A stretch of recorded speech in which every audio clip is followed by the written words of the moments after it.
ام المومنین حضرت سیدہ عائشہ رضی اللہ تعالیٰ عنہا سے روایت ہے، انہوں نے فرمایا، ایک رات میں نے رسول اللہ صلی اللہ علیہ وآلہ وسلم کو آپ کے بستر پر نہ پایا، چنانچہ میں نے اندھیرے میں ٹٹول کر تلاش کیا تو میرا ہاتھ رسول اللہ صلی اللہ علیہ وآلہ وسلم کے قدموں کے تلووں پر پڑا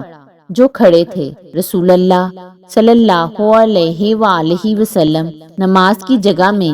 سربہ سجود تھے اور فرما رہے تھے، اے اللہ، میں تیری ناراضی سے تیری خوشنودی کی پناہ میں آتا ہوں، تیری سزا سے تیری معافی کی پناہ میں آتا ہوں اور تجھ سے تیری پناہ میں آتا ہوں۔ میں تیری پوری طرح تعریف نہیں کر سکتا، تو ویسے ہی ہے جیسے تو نے اپنی تعریف خود فرمائی۔ حضرت ابو ہریرہ رضی اللہ تعالیٰ عنہ سے روایت ہے، رسول اللہ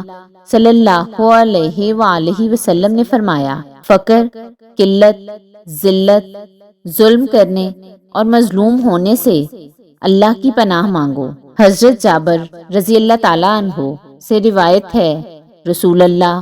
صلی اللہ علیہ وآلہ وسلم نے فرمایا، اللہ سے نفع بخش علم مانگو اور فائدہ نہ دینے والے علم سے اللہ کی پناہ مانگو۔ حضرت طارق بن اشیم اشجعی رضی اللہ تعالیٰ عنہ سے روایت ہے، انہوں نے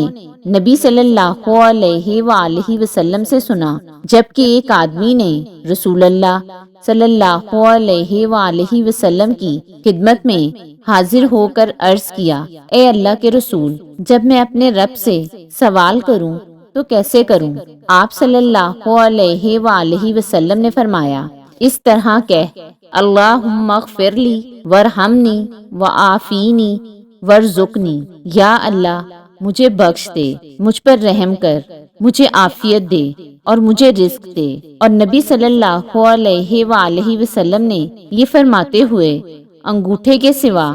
چاروں انگلیاں اکٹھی کی، 4 کا اشارہ کیا اور فرمایا، یہ کلمات تیرے لیے تیرے دین اور تیری دنیا کی بھلائیاں سمیٹے ہوئے ہیں۔